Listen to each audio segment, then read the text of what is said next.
আলাইকুম। ওয়ালাইকুম সালাম। কেমন আছেন? ভালো। বাবা আমি তো একটা দরকারে যাচ্ছিলাম। কি দরকার বলেন? কিছুদিন যাবত আমি খুব অসুস্থ, আমার কিছু টাকা পয়সা লাগতো। হ্যাঁ, তা আমার একটা জমি আছে, আপনি আশেপাশের লোকের জমি কিনেন, তা আপনার কাছে আমি যাচ্ছি, আপনি যদি জমিটা আমার কিনতেন। দেখেন ওভাবে তো হবে না, জমি তো দেখা লাগবে, আর কাগজপাতি ঠিক আছে কি না এগুলো তো দেখার বিষয় আছে। জমি কতখানি আপনার, আর জমি কোথায়? 5 কাঠার জমি বাবা, এই যে এটি আমার সব খারিজ খাজনা সব কিছু করা আছে বাবা।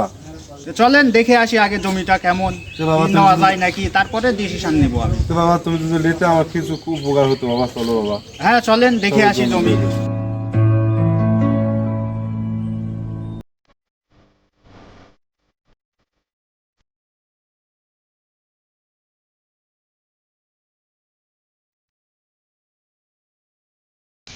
বাবা এই জমি আমার বাবা, এটাকে আমি লালন পালন করে খাই বাবা, দেখো খুব সুন্দর। আসলে আপনার জমি যে পজিশনে খুব একটা তো ভালো না। আসলে বাবা আমি এই জমিটা এখন অসুস্থজনক বিক্রি করবো, এখন যেভাবে হোক বিক্রি করা লাগবে বাবা। তুমি একটু কত কি হলে তুমি কাজে পাবো বাবা। আসলে আপনি কত নিতে চাচ্ছেন জমির দাম? বাবা আমি তো নিতে চাচ্ছি 3 লাখ বাবা। অত টাকা দিয়ে তো আমি জমি কিনি না, আমি আসলে ন্যায্য মূল্য দেওয়া ওভাবে জমি কিনি না। আমি 50,000 টাকা হলে জমিটা নিব। বাবা আমি গরিব দুঃখী মানুষ, চিকিৎসা কাজ যদি ধরে দিতে বাবা, তাহলে আমি এই চিকিৎসা হয়ে আসতাম বাবা। আপনি তো জানেন আমি আসলে ন্যায্য মূল্যে জমি জমা কিনি না, জায়গা জমি ওভাবে। আর আপনার জমিটা আসলে মানে পজিশনটাও অতটা ভালো না। না বাবা তুমি যদি একটু আমার জমিটা একটু একটু বেশি টাকা যদি দিতে আমার খুব উপকার হতো বাবা। না, অত টাকা দিয়ে নেওয়া সম্ভব না। যদি 50,000 টাকা হয় তাহলে দেন। আচ্ছা বাবা ঠিক আছে, আমার জমি জমা তো কেউ নিতে চাচ্ছে না, তো তুমি 50,000 টাকা দিয়ে নাও বাবা। আচ্ছা সমস্যা নাই, তাহলে আমি 50,000 টাকা দিয়েই নিবনি। কাগজপাতি নিয়ে আসেন, আমি কাজ কাম, আমার একটু কাজ আছে তো, কাজ কাম সেরে আমি সব কিছু ঠিকঠাক করে নেবো নি। আপনি কাগজপাতি নিয়ে বিকালে আমার সাথে দেখা করেন। আচ্ছা বাবা ঠিক আছে।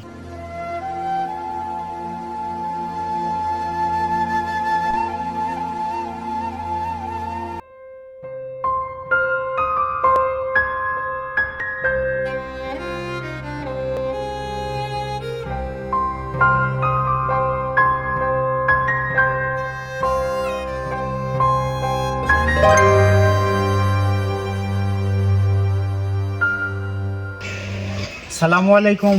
ওয়ালাইকুম আসসালাম। কি ব্যাপার জমিদার বাবু, আপনি আমার বাসায়? আসছি তো অনেক বিপদে পড়ে। আমি সেই আগের জমিদার আর এখন সব কিছু হারিয়ে নিঃস্ব হয়ে গেছি। বলেন কি? হ্যাঁ, এখন কি অবস্থা? এখন কোনো দরকারে আসছেন? হ্যাঁ দরকারে। কি দরকার আপনার? এখন তো অবস্থা খুব খারাপ, সব হারিয়ে আমি নিঃস্ব হয়ে গেছে। আমার জমিটা যদি কিনে নিতেন। বলেন কি?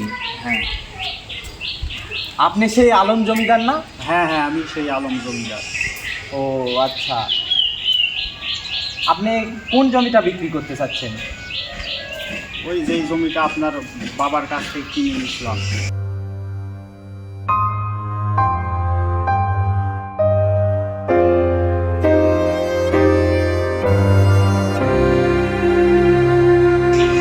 ও আমার বাবার কাছ থেকে আজ থেকে 20 বছর আগে আপনি যে জমিটা কিনে নিয়েছিলেন, হ্যাঁ হ্যাঁ ওই জমিটা বিক্রি করতে চাচ্ছেন? আপনি দাম কত নেবেন? দাম তো বাবা, জমির দাম তো ওটা 3.5 লাখ টাকা।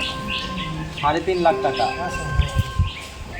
ওই জমিটা যে আপনি নিছিলেন সে সময় তো আমার বাবাকে আপনি ন্যায্য মূল্য দিয়ে ওই জমিটা কিনে নেন নাই। না, তখন আপনি অল্প দামে জমিটা কিনে নিয়েছিলেন, এটা কি আপনার মনে আছে?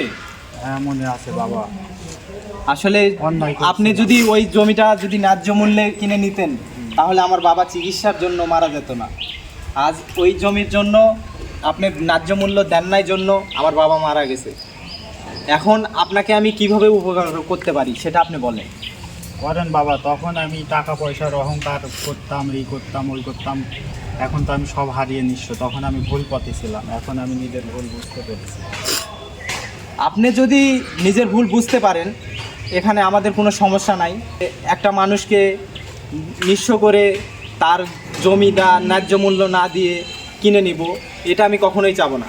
আমি যে মূল্যটা দিব আপনাকে ন্যায্য মূল্যটাই দিব। আপনি দাম বললেন কত? 3.5 লাখ। হ্যাঁ। ম্যানেজার সাহেব, জি স্যার। তুমি চেকটা লেখো। কত লিখবো স্যার? 3,50,000 লেখো।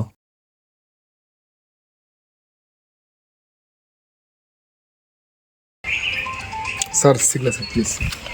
ওকে।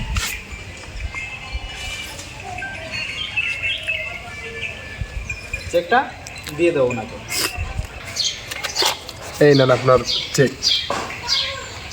আমার অনেক বড় উপকার করলেন আপনি। এটা ঠিক আছে।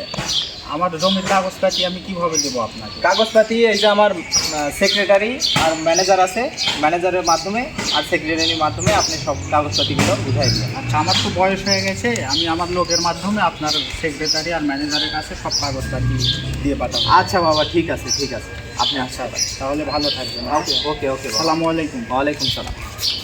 আসসালামু আলাইকুম। এখান থেকে একটা বিষয় শেখার আছে, সেটা হচ্ছে ধন সম্পদ চিরস্থায়ী না, এবং আমরা কাউকে কখনো ঠকিয়ে বিপদগ্রস্ত লোকদেরকে ন্যায্য মূল্য না দিয়ে জায়গা জমি কিনব না। আর যদি জায়গা জমি কিনি তাহলে ন্যায্য মূল্য দিয়ে জায়গা জমি কেনার চেষ্টা করব এবং বিপদগ্রস্ত লোকদেরকে সাহায্য করার চেষ্টা করব, তাদের পাশে দাঁড়ানোর চেষ্টা করব। ধন্যবাদ।